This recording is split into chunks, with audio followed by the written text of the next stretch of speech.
Welcome to the Tom and Frenchy podcast. Hello, everybody, and welcome. Konnichiwa to all our international listeners. And bonjour. We have the biggest guest ever on today's show. Let's just say Fat Pizza, Housos, Bogan Hunter, Swift and Shift Couriers, and the all-new, what's it called? The Full Monty Show. That one as well. And the Housos versus the virus in 3 weeks. Oh, Housos versus the virus, the new one. Hell yeah. We got Paul. Do you like Pauly or Paul? Nah, only the police call me Paul. Call me Pauly. Pauly Fenech here. Thanks for joining us, mate. He's a writer, director, producer, actor, comedian, pizza delivery guy. He's everything. I do a lot of stuff. I wish there was cloning like it sort of come through with the inventing at this point because it will make my job a lot easier. It would, wouldn't it? I always think that, like extra cameramen know what to do, all that stuff, an audio guy. What, more of yourself? No. Yeah. No, you wouldn't want that? No, I'm a terrible worker. No. Where are you right now? I'm a great worker. I'm in a secret studio location that I hang out in naked most of the time. So I just got dressed just for this podcast. Like it's kind of got like a strip club vibe with those curtains and that lovely couch. You know, a lot of action happens in this room, man. You should see the other side. I can't even show you what happens over there. Have you ever thought about PG as part of the house? Have you thought about doing like a Fat Pizza porno version? Because I'd watch that, like a porn parody. It's interesting, actually. I have seen that porno where the guy comes in and there's a hole in the pizza, and so we could easily do that. You know, yeah we could. And they call it Fat Pizza. We actually have a porn star on the show. Yeah, that's awesome. Which one's that? I think it's Yasmin Scott, the legitimate porn star. I didn't know. That's awesome. I didn't know she was, but it's all the, you name it, all the hardcore stuff's all in there. Love it. Yeah, I got to check out the uncut version then. Jasmine Scott. By the love of Scott. What's it? Beam me up, Scotty. Does she say that? That's her catchphrase in porn. That's her catchphrase they say to her. Look, man, no, she just takes huge, humongous dicks in her ass. That's what I saw of it. Humongous, like a dick as big as my arm. Was that improvised or was that written in? My fake arm or the no. This is her real porn career. It's not in the show. Yeah. But if you do Google her, Yasmin Scott, you will find some pretty kinky stuff there. I was going to say a few spots in the last. I was going to say I'm not sure if that's allowed on Australian TV. One day, it should be. Huge cocks, yeah. That'd be nice. I don't think it's going to happen anytime soon, man. So you're not going to see double anal on Home and Away anytime soon. I reckon they should do an adults only Home and Away where it's just like heaps cooked. Like Alf does have like a rape dungeon or something. That'd be good. I'd watch it. There's been those rumors for years, so I don't know. How have you been going with lockdown? You made a new Housos while in lockdown, which is pretty productive. We haven't done anything exciting like that. Yeah, mate. Look, in all honesty, it was a bit of a pain the first bit of it because when the restrictions first came in, we couldn't do Fat Pizza, which we were planning to do. I'd written it all, and we were just about to start, and then all those bloody restrictions came in, and we decided to change because there was too many interstate cast members for Fat Pizza. Like we've got a lot of people from Melbourne, a lot of other states. So I thought we just have to do a smaller show while the restrictions were in. When they first came in and they were full on. So we did Housos versus the virus because we found some tricky ways of dealing with all the protocols, the COVID protocols that you have to do, and the workplace and all that business, the rules. What happened to us, Australia? Too many rules. Oh, don't even get us fucking started. Yeah, Frenchy hasn't been able to tour in forever. Did you have a tour coming up as well, stand-up? Yeah, I had plenty of stuff on offer. So, that's the only bummer for me. But, in all honesty, I've been pretty busy. Sort of the restrictions came in. We worked on that series very quickly. It's finished. I had a month off, and now I'm starting a new season. Nice. Of pizza. So I got to rewrite it now, which is a bit of a bummer. You got to be one of the most consistent people in Australian TV, I reckon. In comedy, definitely. Hardest working. You're always creating something. Man, I never take for granted the fact that people have been so kind to me to give me such a great career. So I feel like every single person I meet that tells me they love the stuff or watch it, I feel like I'm working as hard as I can for them. Awesome. I just feel like I can't get lazy. Yeah. Like people give you that special gift of like a mad career. Like you just can't be if you're lazy and you're a performer and you don't appreciate the you know, the people who are watching you, you're a stooge. You deserve to be You're a thonged. fucking stooge, bruh. Stooge for sure. Yeah. Do you mind? So I did my research because I'm a professional podcaster, Pauly, and I was looking at how you got. You look a bit stoned. Bro, I Are had you a. stoned or sure? I'm not gonna lie to you. Had a Bucks weekend on the weekend. Obviously, that's when it happened, and I'm fucking still rattled. I'm not gonna lie. I had a big Friday night. I go to sleep at 5 a.m. and I'm like, no, that's good. Like started at like 3 p.m. I'm like 5 a.m. Good session. Let me sleep, boys. But there was two on a fucking bender who didn't want anyone to sleep. So every sort of 20 minutes, they were charging in people's rooms, throwing stuff at them, turning the lights and the fans on, like kind of like how they torture prisoners. Yeah, that sounds And terrible. so that just rattled me the whole rest of the weekend. Sounds like a lot of COVID restrictions being broken here. It does, doesn't I don't know it? how many people were allowed to be in that house. I agree. We're just sneezing on each other and shit. Anyway, so I was saying I was researching how you got into it because I'm always interested in how people get their starts. And I read something very interesting about your Trop Fest movies. Can you tell our listeners about that? The one you won. Tell us about that. Oh, look, I wanted quite a few, actually. The first time I went in, it was with a short film called Pizza Man, based on my experiences as a real pizza delivery person. And it came third. And that year, Tom Cruise and Nicole Kidman were judges. So it was a pretty big year. Fuck, that's sick. Then it was cool. And then the next year, I won a thing called the Audience Prize at Trop Fest again. With a film called Space Pizza, which was about a pizza guy who gets abducted by aliens. And I'm sensing a theme with here. a little bit of probing, not much, just a little bit of probing. I like it. But I think the one that you're probably interested in is there was one year where I'd won a different film festival, and that film went into Trop Fest, but not for competition because I was in it. It was another like kind of one I normally do.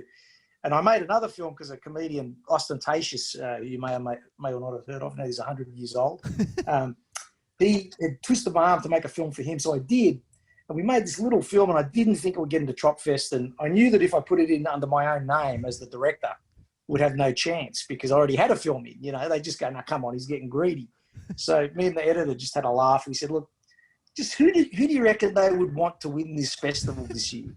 And we were just sitting there, and we got probably some rich kid, some rich chick from, I don't know, some Jewish student, film student or something like that. So we make up the name. We go, what about, let's say Laura Feinstein made this film, right? So we made up this Laura Feinstein. And then you wouldn't fucking believe it. The film won, and I have to get up in front of 30,000 people and explain that I bullshitted them. And Samuel L. Jackson was giving me the award. And all the cast of Star Wars was sitting out in the audience. So fucking how embarrassing is that? And then I nearly had a punch up with John Paulson. He's the guy who used to run Trop Fest. Anyway, I'd back you in to made beat the him. news. It was a funny night, but it wasn't that enjoyable. That is fucking incredible. Laura Feinstein wins the award and you get up. That must have been like all time. Did they want to take the award off you, or it was all good? Yeah, look, it was just what they did in the end is create a Paul Fenech clause in the applications now, so you have to show ID. In the old days, you didn't. That seems good. You're fucking up the system. But like some of those festivals and competitions are so bullshit. They're like chosen on the narrative, not on the work. You know what I mean? They want certain demographics to win. Oh, it's getting even Or more it is strict. now. Yeah. Yeah, look, I'm not going to argue, but it was kind of weird. I felt like there was much better films that year, but the film that we had kind of, I guess, I don't know, it was about anti-Semitism, and it was made by a chick, they thought. So I think that they kind of, I don't know, I don't know what I call it. Like I was being very, what's the word? How do you say it? Well, I kind of didn't think they would be as kind of politically correct as they were in their choice of a winner, let's say.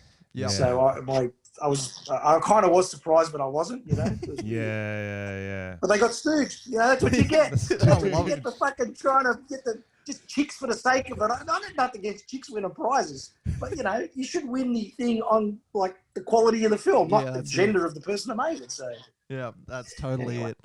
So when did you start? So that was obviously when you started getting good at making films. What age were you when you first started? Oh no! Like I actually started making little movies in my side passage with a Betacam machine that had a long cable to it, like a remote camera. And in those days, you used to have, like, I was about probably 15 or 14, and you had to like press pause. Like when you wanted to like do a scene, you had to kind of press record, do the shot, and then press pause for the next shot. Yeah. It was that limited back then, you know. Fucking hell. So, but it did teach me a lot about how to make films, you know, because you had to think about, you were editing on the run, you know. Yeah, totally. Do you remember any of those early ones? Oh, they were all pretty silly. I remember, you know, it was sort of me as Spider-Man versus Dracula or something was maybe the first one, and then there was some other one I made about, I don't know, it's like most of my shows, there was a fight, and there was some running around, and I don't know, there was some ethnics in it. So, you know, I think the template was set early on. You know? You found the formula early. That's good.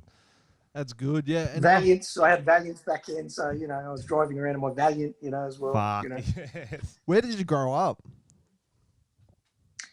Inner city Sydney. Yeah. So like Stanmore, Marrickville, kind of Leichhardt, you know, the kind of when they were kind of much tougher areas than they are these days.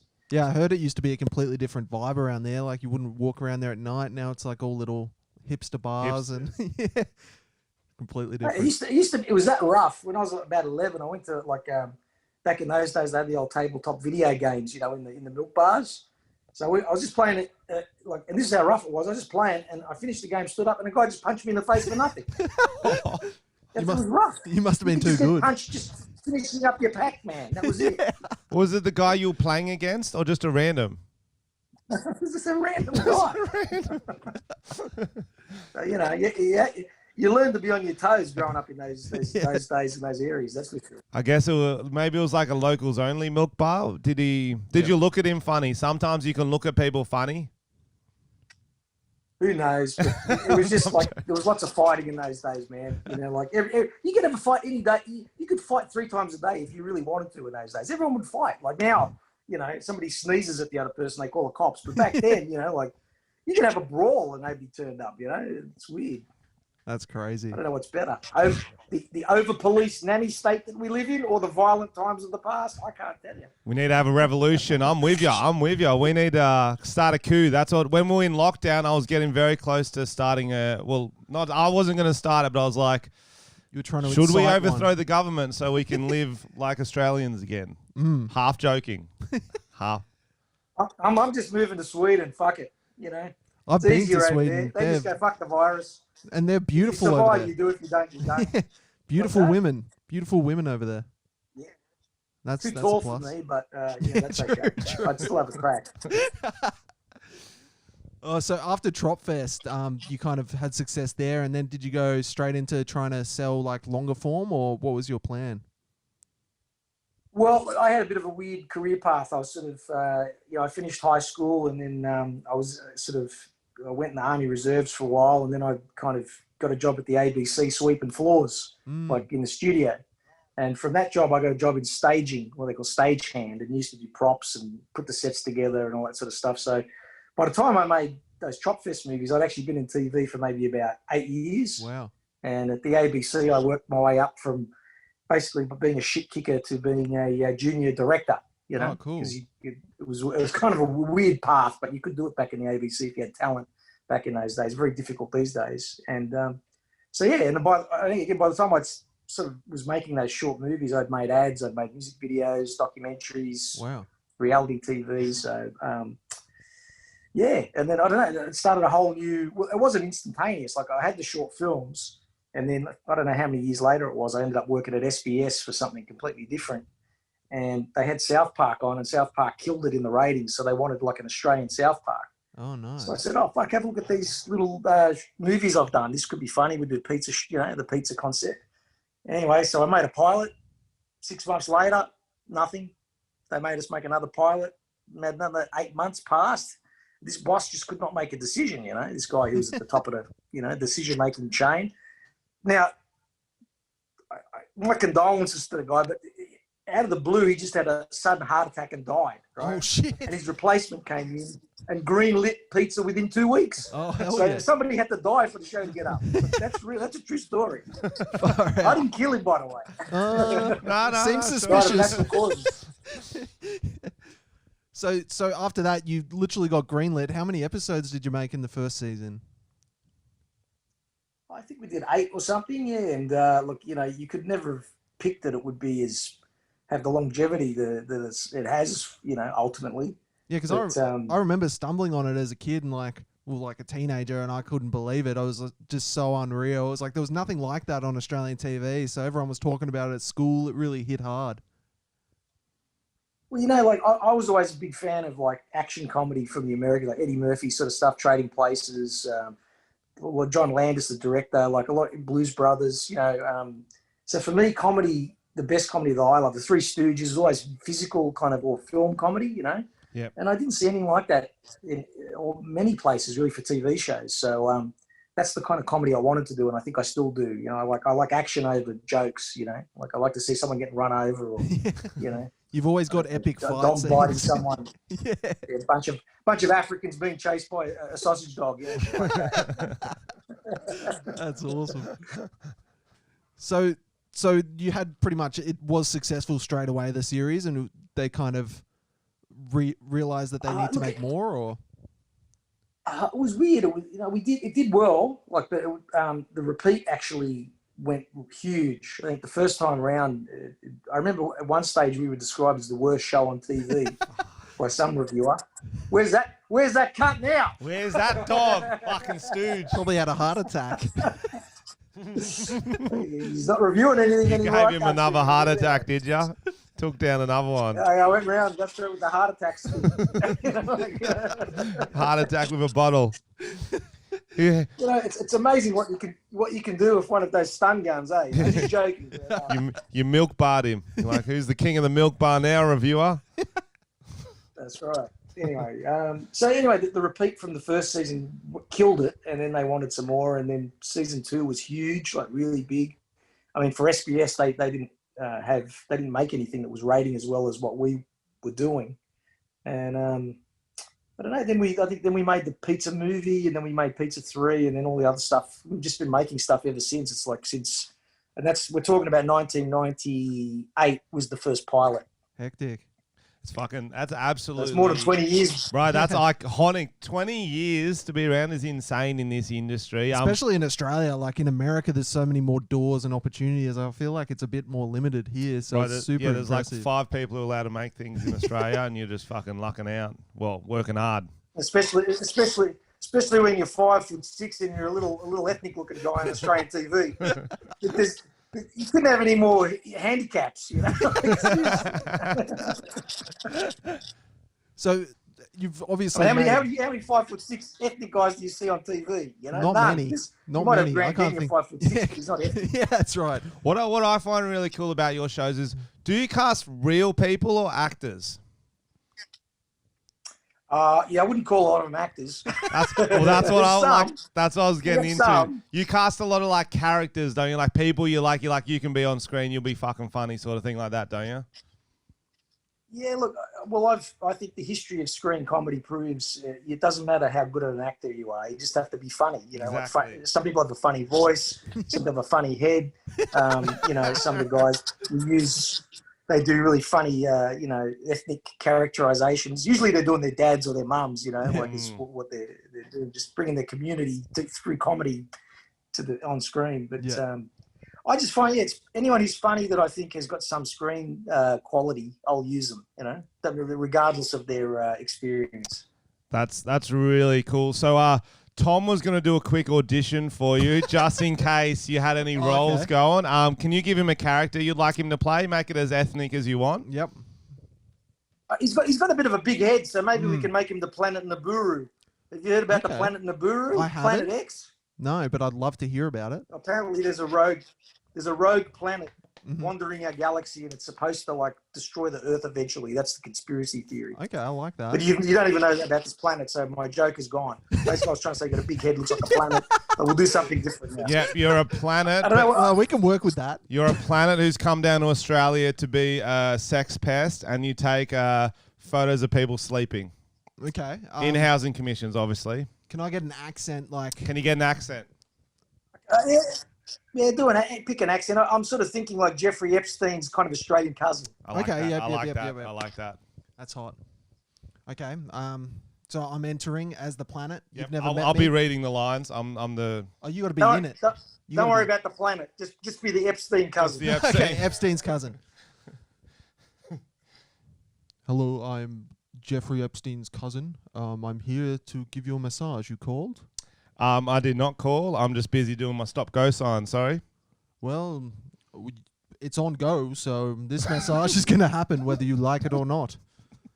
Excuse me, mate. Excuse me. Hi. You've hit the wrong place. The primary school's down the road. Oh, my bad. Is this the high school? Ugh, too old. Disgusting. Okay, and scene. And that's a scene. Yeah, that was yeah. It's scene. not my That was best. very good. It's not very my good. best. Very good. It's like a classy pedophile. Yeah, well, he had a lot of money, old Epstein. He had his own island, if you didn't know. No, I didn't mind that, man. There's definitely a bit of talent there. You know, I could sort of, I could see you doing something or other. I'm not quite sure what. Yeah, Yeah, I appreciate it. Touching kids. That's what he could do. I'm surprised. I have actually written a whole thing for our new pizza series about my character. He has to escape Australia. I won't bore you with all of that, but he ends up getting a job in South America, working on an island as the pool boy. And it ends up being Epstein. I love that. And you find out the Illuminati's in there. There's reptilians. It's all happening at the Epstein Island, mate. That is so good. Where are you filming that at? Well, we weren't meant to do a lot of it in Melbourne, so we'll see what happens. That's what I was wondering. Like, how you gonna do a Brazilian island in Mount Druitt or whatever? Oh, mate, I got my ways. Don't worry. Camera tricks, you know. Well, he is dead, so maybe you could actually go over to his island and have a bit of a look around. That'd be bloody interesting. There's probably no coronavirus. Yeah, they're turning into a theme park, I think. Are they? Yeah. Theme park, yeah. You got to be this tall to ride. Under. Yeah, yes. under. Yeah. Yeah, I think there's one line I do like in it. I sort of because I start making drinks as well while I'm working there, like barman, pool guy sort of thing. And he explains to me, there's a VIP over there. Look after him very much. And it ends up being Prince Andrew. And good. But then he says to me, he goes, if any girls come to the bar, don't check IDs. House policy. That's awesome. He's such a creep. He is the worst. You got to get him all sweaty because he said he never sweats. He should be sweating heaps. He's an incredible character. We got this great guy. We used this actor years ago in Pizza.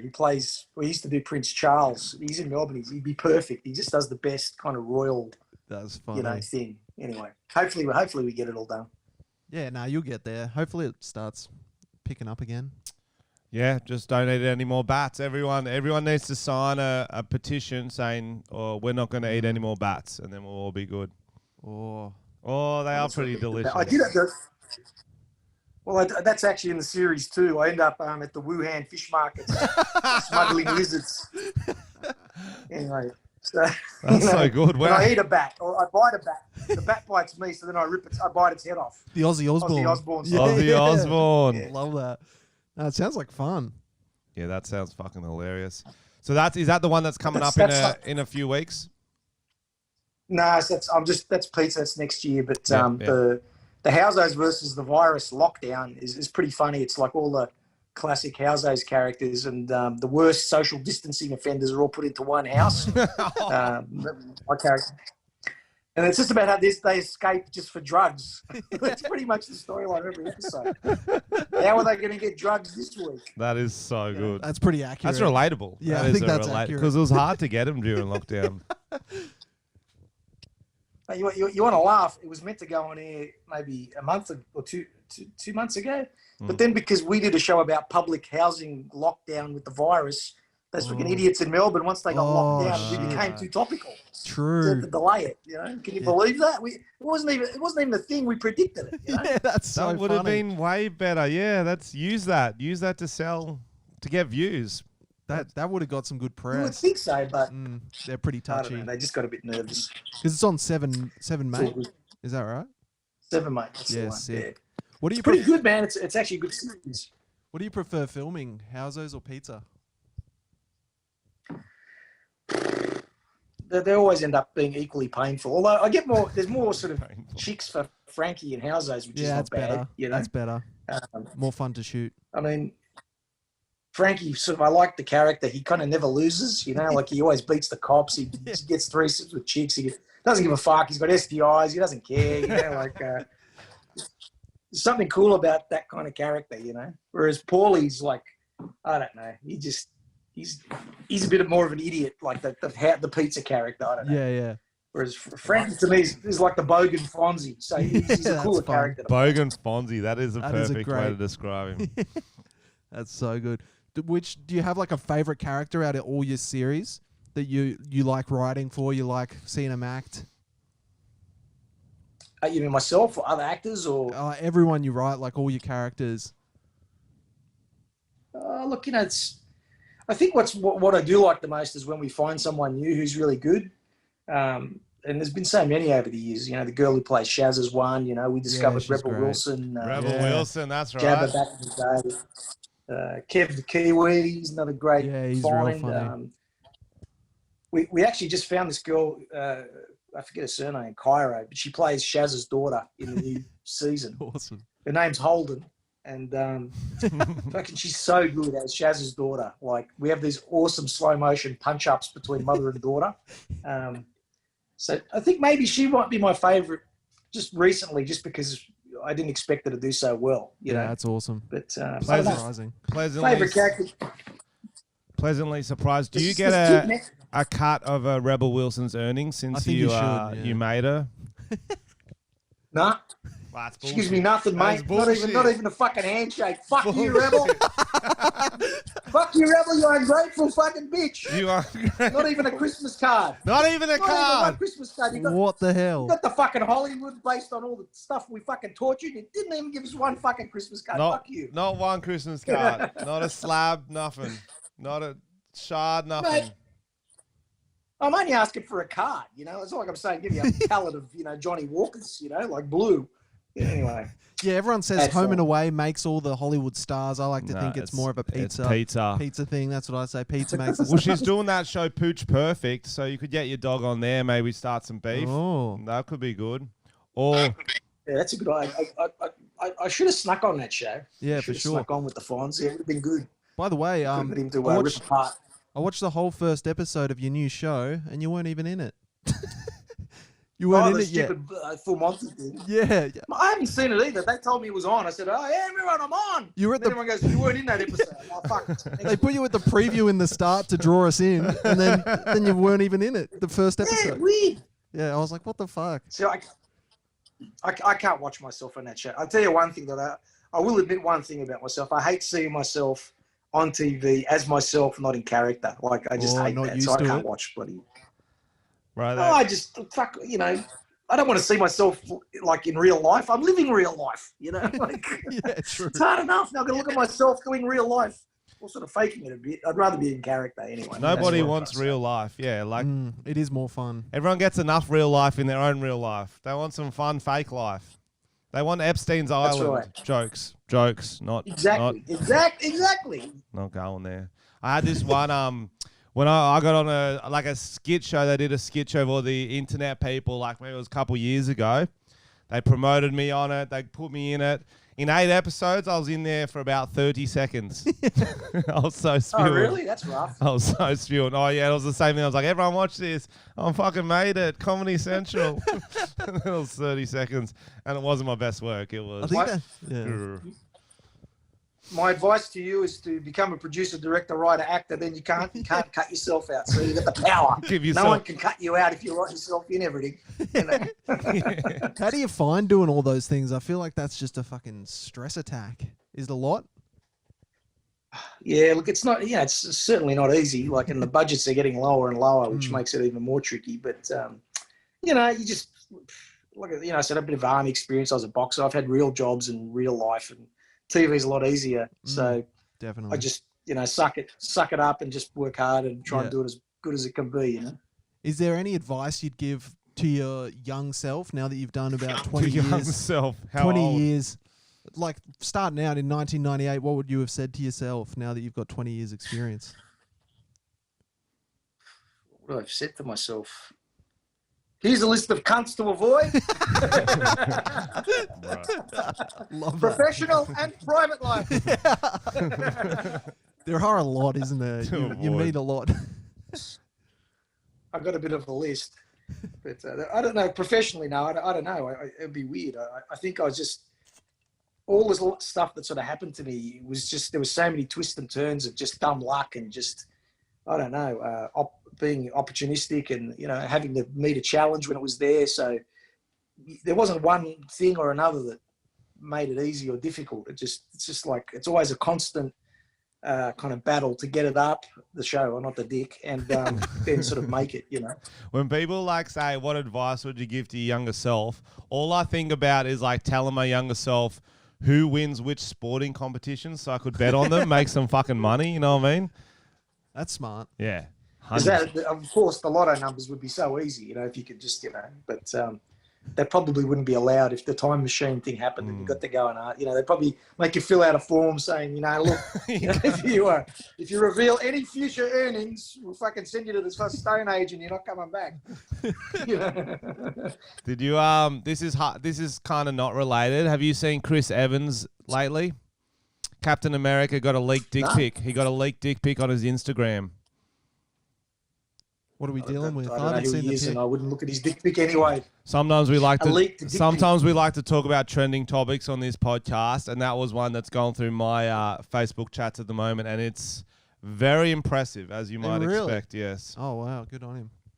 But so he's got a big dick. On his Instagram story to 20 million people, he accidentally put a picture of his camera roll, and one of the corners was the dick pic. Oh, that's embarrassing. It's stage. Wow. It's a rookie error. Probably could have used him on the full Monty. So in that show, do you actually get your dicks out? Do you get them out? Yeah. Yeah. It's I sort of got a bit ripped off.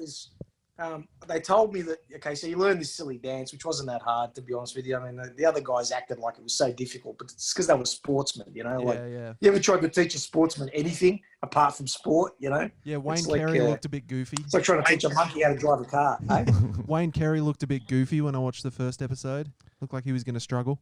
Yeah, his mate is. Well, anyway, he was looking for wives to fuck. He wasn't worried about dancing.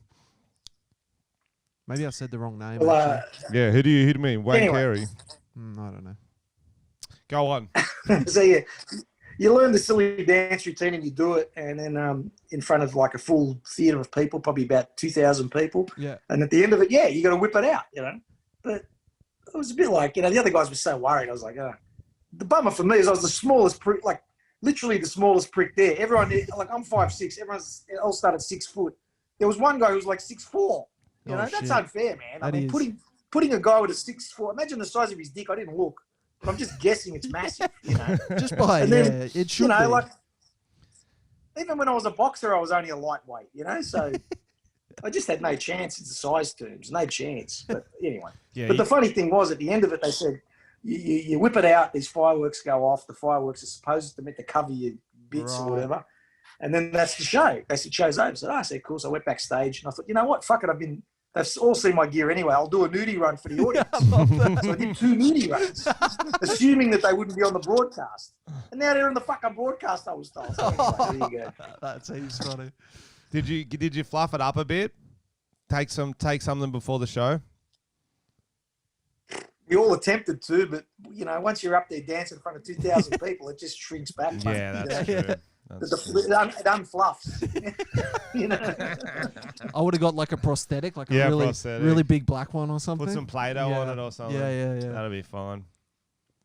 I was going to stick something on there for comedy's sake, like, I don't know, alligator face or some weird thing. And some googly eyes. I went to these weird sex shops and I found these cock cage things, which were pretty funny, but then you had to put the thing on you, though. It was just torture. It was like something from, I don't know, Guantanamo Bay. You know what I mean? Like, so that didn't work. And then in the end, I thought, you know what? It's sort of cheating. Like everyone else, the other guys were going to whip it out. We also, so I just did it. Nah, fair enough. No, it was actually a funnier show than I thought when I watched it yesterday.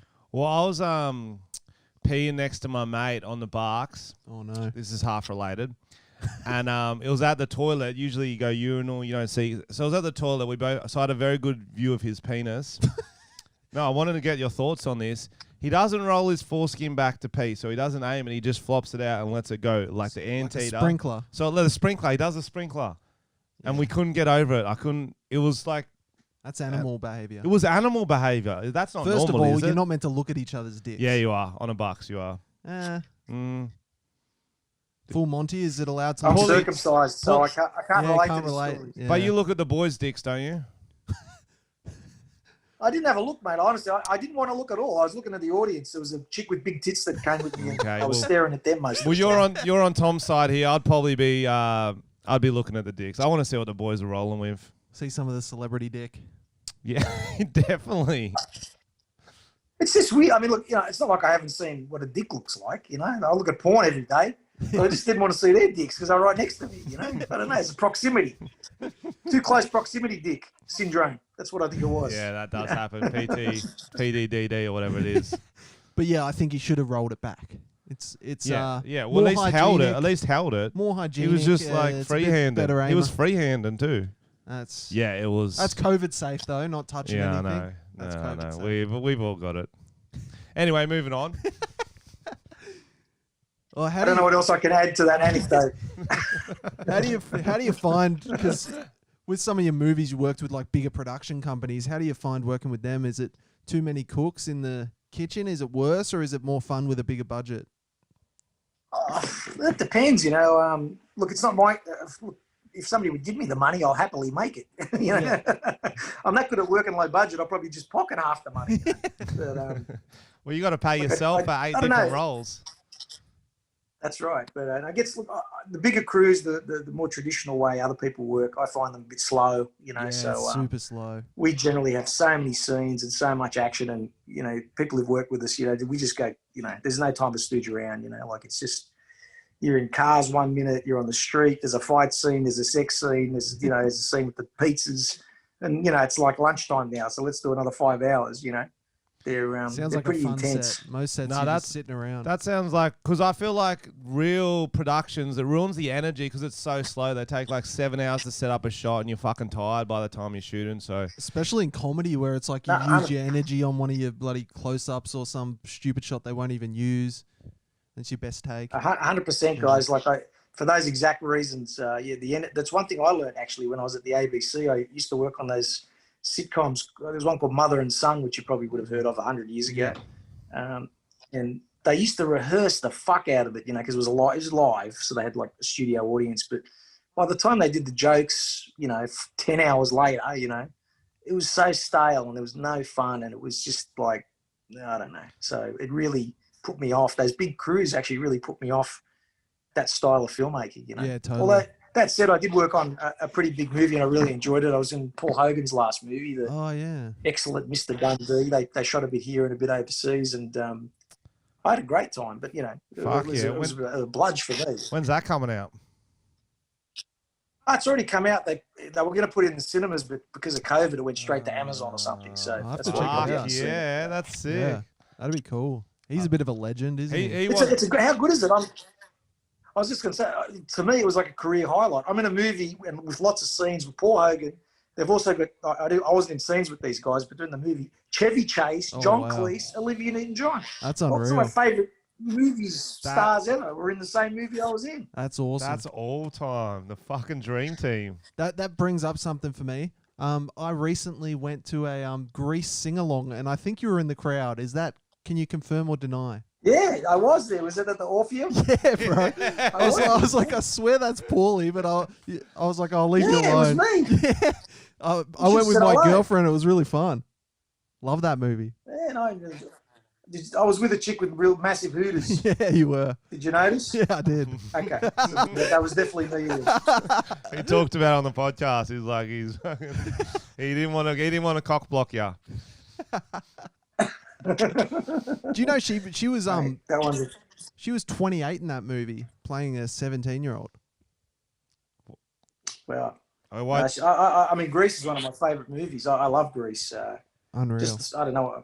It's not a great movie. It's a bit of a dicky movie, really. But I enjoy it as well. Yeah, me too.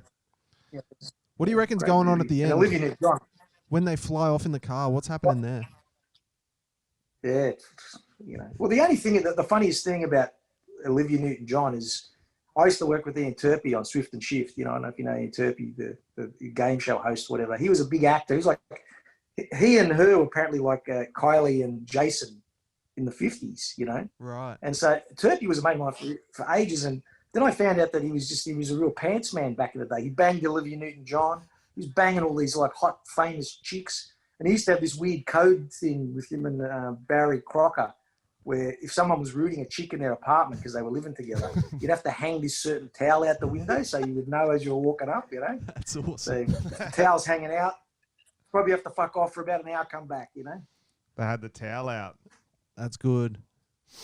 We never had that issue when we lived together. Yeah, we did not we bang didn't girls. Bang any girls. If we're having a good wank, I would hang something out. I'd be like, yo, I'm having a good wank. You'd hang the tissues out on the door. Hang the tissues, Yeah, stick them them on the door. Stick them on. So if you could still... Imagine...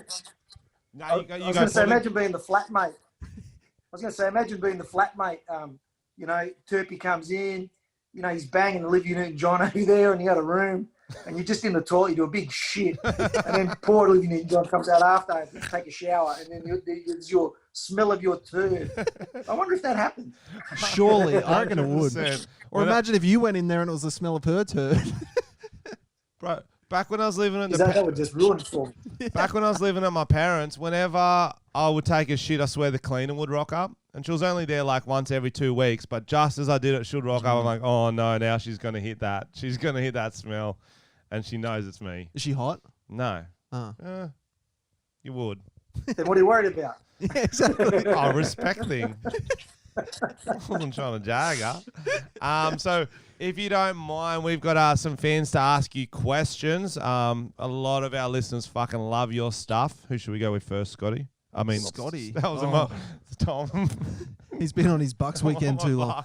These are Patreon questions. So I'm telling you right now, he's not going to pass a drug test later. Yeah, no. There's no way. I can't His drive eyes are for a popping week. out, aren't they? I can't drive for a few weeks. All right, this is from Tia. Is there going to be more Fat Pizza Housos? You've said they're both coming out. Yes. She can get excited. Yes, and we're even talking about doing more. So we've got, to be clear, we've got a new Housos versus the Virus next month, Fat Pizza early next year, awesome. and it looks like another Housos and Fat Pizza next year as well. Oh, wow. Don't stop, mate. Don't stop. Love it. All right, this is from Hiko. Thank you. With all cancel culture going on, have you had any backlash due to shows' racial stereotypes, especially like shows like Swift and Shift? Yeah, that's his question. Not really. We didn't get included. Well, the difference between our shows, I think, and some of those other ones is we have proper ethnics in the shows. We don't have fake black people. We don't have fake Chinese, fake disableds or fake old people. They're all real. So, yeah. You know, like I think that's smart. I think I don't know. Look, I think there's too much cancel culture and all that, and I think there's like a kind of hokey talk about diversity. Everyone talk about diversity, but there's zero diversity as far as I can see on most, TV in Australia. But we actually are a diverse show. We've been doing it for 20 years. Every face, and the reason I have so many faces is not to be just like for the sake of being ethnic. It's like that's what you see in the street in Australia. I like to show the face of Australia. Well, I haven't been to fucking Summer Bay. I've travelled the whole country. I've never been to Summer Bay and seen this place with all these good-looking models with stuck-on tattoos. I haven't seen it. That is Cronulla. I think also like I think you rip on every culture evenly. Like you fucking smash them all. Well, everyone smashes their own culture, and then also you are unapologetic. You're saying we're having a fucking joke. We're all having a joke together. All these diverse people. If you got a problem with it, you're just fucking. That's on you. We don't fucking care. Well, there's probably something else that like is different in our shows is that because I write everything, it's not like a team of writers. I don't have a traditional background. I don't know how to do it. I just do what I think I should do. You know what I mean? So we always have a different flavour to most other writing because we're not. Well, I'm literally not part of any kind of writing team group. Union. I just try and do what I think is funny. It's as simple as that. You have the silly characters. I think that's how it should be. Yeah. Okay. Next question from Amazing Toaster. Full name, I believe. What is your wildest fan interaction? Fuck, you must have a few crackers. There's a lot of crazy ones. I mean, I'll give you a PG one first. The guy that plays Big Wheels in Housos, he actually he's the guy in the wheelchair. He came to one of our stage shows and he was doing like burnouts in his chair. That's awesome. And drifting. in the auditorium outside the theatre, and people saying, "Oh, you got to see this guy. He's drifting." And I loved him so much. Now he's part of the show. So that's how you found him. Actually end up on the show. So good. Yeah, he's just an audience member. That's awesome. But he was. But then there's a lot of sex stuff. I don't know if I want to go into that. Yeah. Well, that is the next question. There's a big from the same guy. He says, "Which fans are better to root? One's from Housos or from Fat Pizza?" Well, definitely the Housos ones are much more easy to give it up. They do more. That's funny. And they're usually the sort of girl who likes to get when I bring get the thong out. And they want to bend over and they want to get a whole series of thongs right on the butt cheek. So that always makes it even more enjoyable. I love that you're wearing thongs right now. The thongs out during the root. I fucking love that. I was watching some of your live clips from your stand-up shows where you thong the audience members.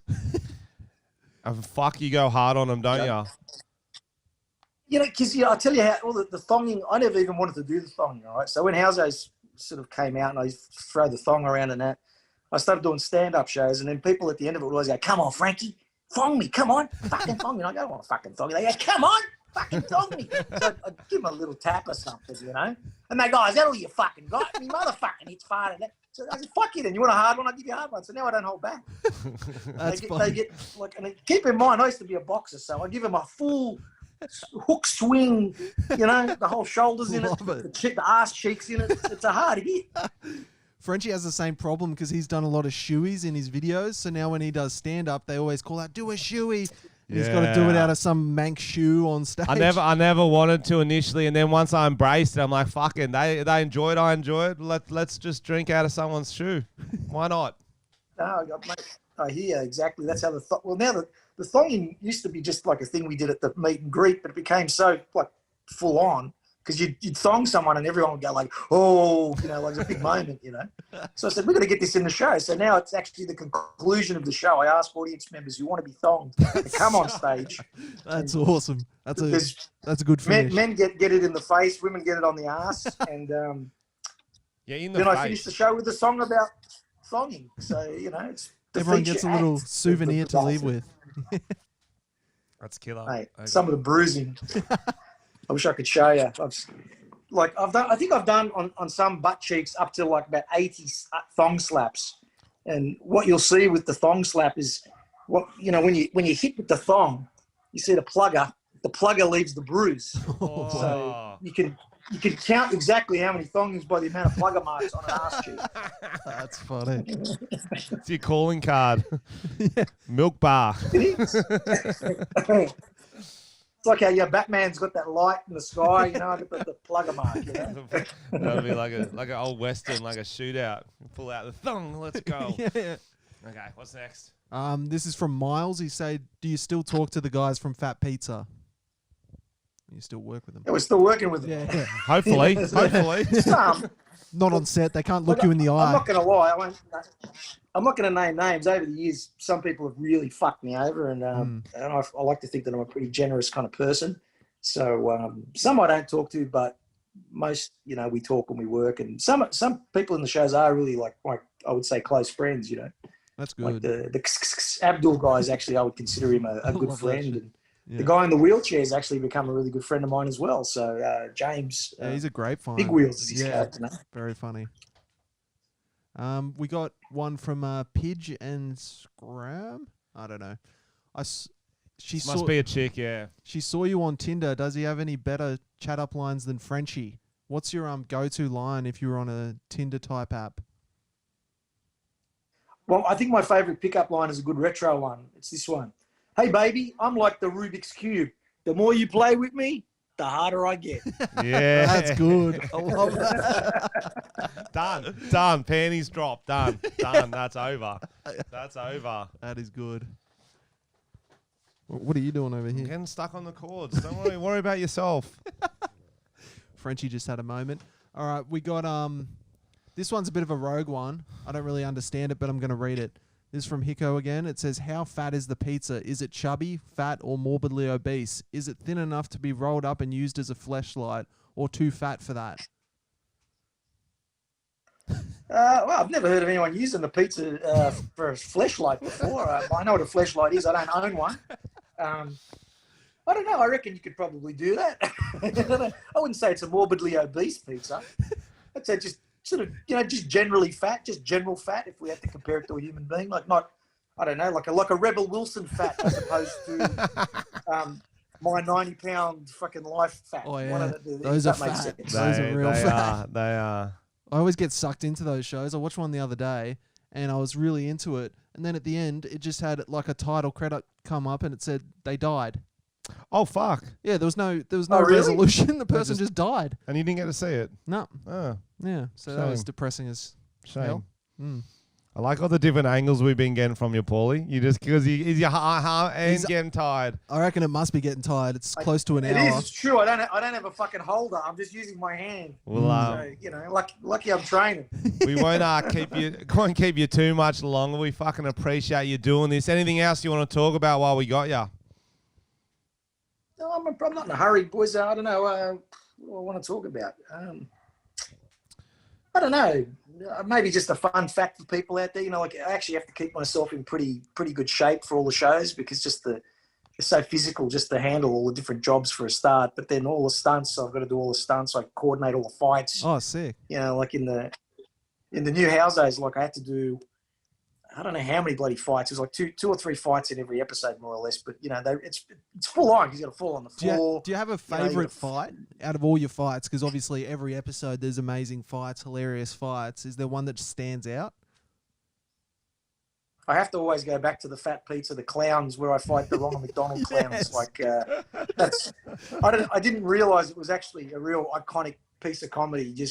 It was like Bruce Lee meets Ronald McDonald meets Fat Pizza, meets a Western. And we put wrestling in there as well. I love it. One of those weird things that happen is just, people still kind of, show me that clip and, they like it. So there you go. It's awesome. Have you been injured badly doing all your stunts? I wouldn't say badly, but I got a few niggling injuries. Like I used to do a thing, we used to do Fat Pizza stage shows kind of in around about 2003 at the Enmore Theatre and some other big theatres. And there was a scene, it was quite a big show back then, but I had a scene with Vulcan the Gladiator. I don't know if you know him, but he's big wrestler sort of guy. And we had like an argument. It was meant to be like a nightclub doorway. And I have an argument with the bouncer. And then he picks me up and he does like what's called a backbreaker. So I don't know if you know in wrestling, they sort of pick you up long ways and then make it look like you're getting your back broken over their knee. Yeah. So I had to do that. And it was so good because it used to trip everyone out because like I would sort of hit the deck of the theatre and then you'd hear everyone get shocked. They thought I was dead. Then I'd actually fall off the stage onto the ground and stay down for about 5 seconds. And people really thought I was fucked, But then I'd get up and beat him up and all that. So, but the point of it was that story. I really damaged my knee falling night after night on that bloody Enmore Theatre. Yeah. Hard wood from 1921, boards. So it's probably only I've stacked a million times, scratches, cuts, nothing broken, thank God. Touch wood. Touch wood. That's good. I noticed recently on your Instagram you ran with the bulls. I did that when I was 19 as well. I just want to hear how it went for you. Oh man, I had a great time. It was I was sort of over there and I went with this chick and then, I don't know, she got really drunk the night before and then I said, she didn't want to get up and I said, I'm going to have a look, I'll look for tomorrow.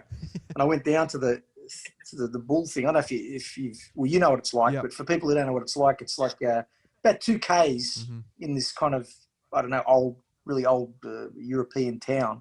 And they barricaded all off so that all the cross streets are gone. So the bulls only have one path. So there's all these barricades. That's the first thing you see. So, anyway, I had a bit of a look over the barricade and some Aussies were there. They go, Pauly, what are you doing? Come on. I said, no, I'm just looking. They go, nah, come on. I said, fuck it. All right, I'll come. So I was meant to just look. So I jumped in and, you're all standing there waiting for ages. And then you hear this like a hooter goes off and a bell. And then everyone starts running. But the bulls haven't come yet unless you're right at the beginning. Because the thing that people think is that you actually run with the bulls for ages, but the bulls are too quick. Like they run past you basically. Or you've got to be mad or like a super sprinter to keep up with them. So you sort of run with them for about maybe 5, 6, 10, I don't know, as long as you can. But But that's the funny thing. Like the honker goes off, and before the bulls are anywhere near you, everyone's running. And I'm thinking, where the fuck are they running for? There's no bulls here yet. You know, they're going to be at the end of the run before we've seen a bull, because you get to the end and there's a bullfighting stadium. Yeah. The vegans love this whole thing. You know, just there's so many vegans there. They were just going, I love bullfighting. This is good. And, you know, there was a whole vegan team. I was really impressed. They were really quite open-minded. They were there in the bullfighting ring going, oh, look at this, great. The animals are out there getting into it. The sun, they were clapping when people got gored. They love it. The Spanish vegans. But look, it was a long-ass answer, but I loved running with the bulls. Really exciting. You know, I finally did get to run with the bulls. I touched one, which is supposed to be kind of good luck. Did you smack any with your thong?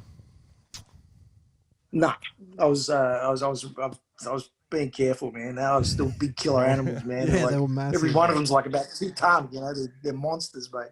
Yeah. It doesn't the footage on TV doesn't do it justice. Yeah, like it's crazy. You know, when you see people get. I saw one guy got actually horned right in the ass. And I saw him later. He was walking around with his hands covering his ass. And over there, you have to wear white, like it's the tradition. Yeah. So he's got fucking blood running all down his bloody pants. It's pretty dangerous. Little ass period. I loved it. I did it twice. So I ran one day and then I ran the next day. You're crazy doing it twice. Did you run backwards the next day so you get a different view? Didn't think of that. Next time. It's funny, the exact same thing happened to me. Me and my mates were like, we're just going to go look, and then we'll run the next day so we kind of know what we're in for. And then another Aussie bloke convinced us to fucking do it that day. They're just around there just to get us in trouble, I think.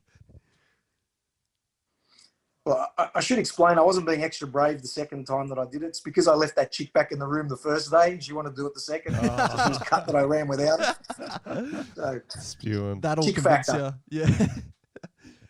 What do they say? Power of the pussy? Yeah, that's it. I think so. I noticed you've also got a little sausage dog. We've been It's trying my to. buddy. He's just off camera at the moment. Oh, really? Frenchy doesn't have a dog yet. How would you convince him to get a dog? Mate, they're the best. Well, first of all, you're gonna have to take less drugs because they need a bit of attention, and you can't just be out of it all the time. So just so you know, I give a lot of attention when I'm on it, so that'll be fine. just afterwards, I won't be. I get it. They're great. I don't know. I sort of ended up looking after the dog for somebody else, and then they didn't want it, so I became my dog. So I wasn't really looking for a dog, but I got to say, he's like my Chewbacca now. I'm like Han Solo, and he's like my little Chewbacca. So That's awesome. we have this special relationship, like Chewie and. Yeah, I feel like it's good to have in quarantine as well. When you're locked down, you got a little friend. I think it's good. Yeah, no, I don't know. I mean, anyone who's got a dog knows they're better than humans. They're That's true. always nice to you, as long as you feed them. Here's a last. How many humans can you say that about? If you just feed them, they're going to be nice to you. You know. True. Yeah. I'd love to have a girlfriend who was like a dog. That's what I want. I want a girlfriend who's like a dog. You get one of You those. come home and she's there, she's waiting for you, she's excited, going, fuck, I missed you so much. You've been fuck, it's good to see you. Oh, it's so good. And you just give them a little snack and Give 'em a little fucking thank you so much. Imagine that. Put the bowl on the ground, they'll lap some water up. Get one of those 900 I swear pound we should- wife ones, the life ones, and just come home with I'm KFC. going to ring up Elon Musk after this and see if we can create some clone women, I don't know, cyborgs to have the dog mentality but the female body. That would be good. That would be a funny movie. There's your next movie. Put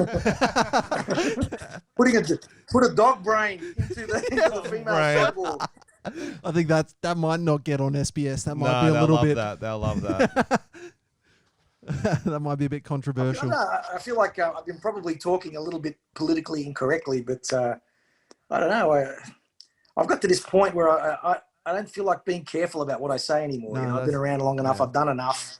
We do that. PC stuff really, I find it very boring. We I don't like really rewriting do it on this history. podcast. Yeah, we don't worry about that. Yeah, stuff. where will we be? Pulling down statues, rewriting history. Yeah. Like changing everything that we've known as human beings for 2,000 years. Come on. Yeah. Like, People just need to fucking relax. you don't need a third gender. You don't need a third gender toilet. Fuck you. Just pick one. Pick a or toilet. the disabled. The disabled's already there anyway. You could just use that.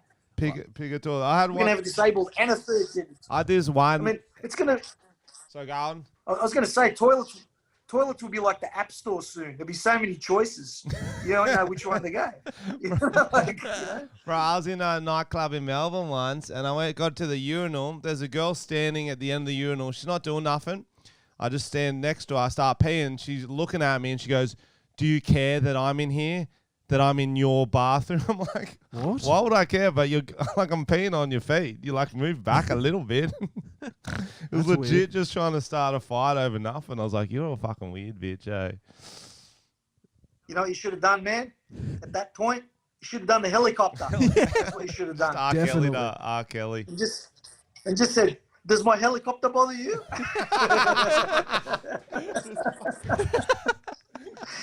There used to be a guy that's like a legend that people used to talk about, and he was called Trough Boy. And he used to be on Oxford Street. He used to lie in the trough, and people would piss on him. Trough I've boy. heard that legend. Yeah, Trough Boy. Trough boy. Yeah. That is a superhero. That is. I don't know what he's. What's It was his a weird thing at the superpower? gay Mardi Gras. Yeah, it used to be apparently at all the parties. There was some guy who used to lie in the urinal. I mean, yeah, good on you, man. That's awesome. Fuck it. Whatever gets you off. Whatever. That's it. Whatever you want. I just can picture that guy like it's a week after Mardi Gras. He's in the hospital. He's got all sorts of bloody diseases. And the doctor's looking at the thing going, "How the fuck did you get all this?" He goes, I was lying in a urinal. About 2,000 people pissed on me. Could that have been the thing? Do you think that might have done it?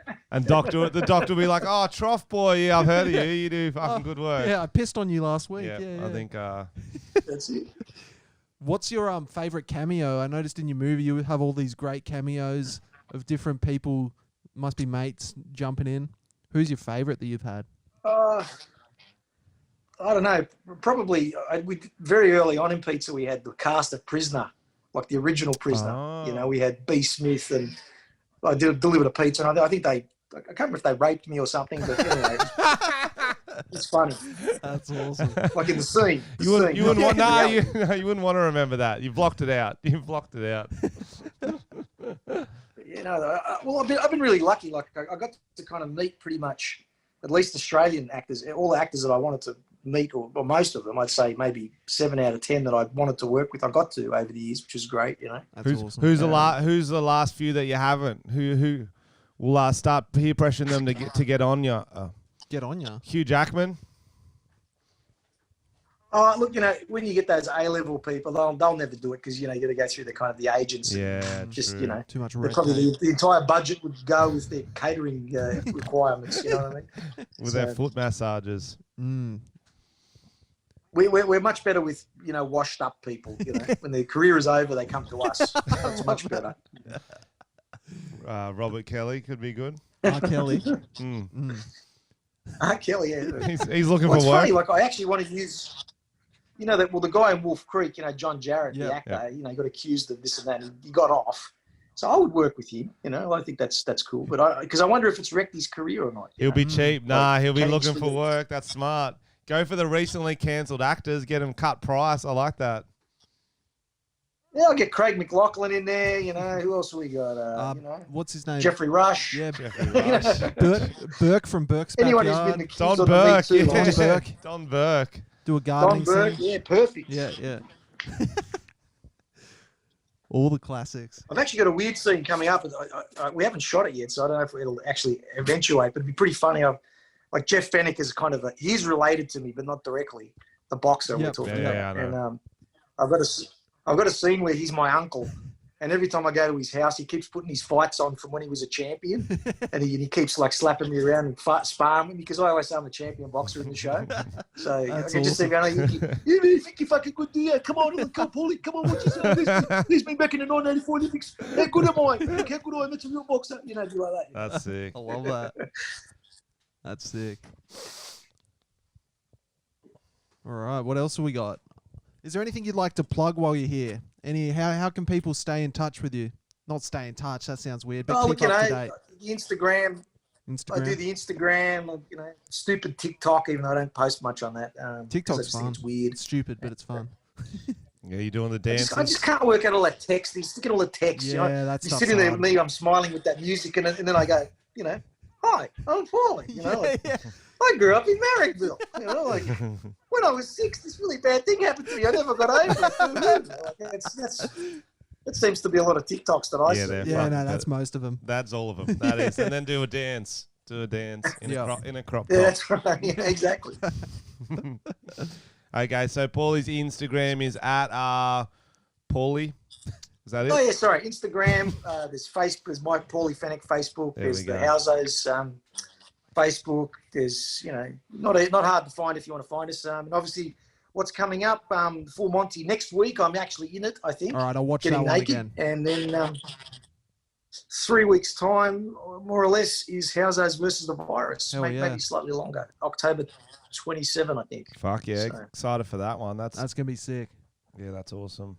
I'd like to thank you so much. It turned out pretty good, that one. Yeah, worth checking out. No, thanks. We will. Yeah, and look, thanks, guys. It was a fun chat. Good to see you, Frenchy, again. Good to see you, brother. It's what? You're still connected to Mr. Taylor, our mutual. I see him every now and then. He's a fucking funny dude. He's a funny dude. Me and Pauly met at the cricket a while back now. We run into each other every now and then. Yeah, I've met Taylor. He once yelled at me on the phone. Yeah, he'll do that, bro. He's the boss. He's the boss. Very funny. That was like, I've only been to the cricket like twice in my life. Sorry, I'm not a cricket fan. Footy and all that, yes, boxing, just the cricket's just not my thing. So that was like just one of the most weirdly boring days of my life. When we went to the cricket. Especially when you met Frenchy. You Sorry were to cricket fans out there.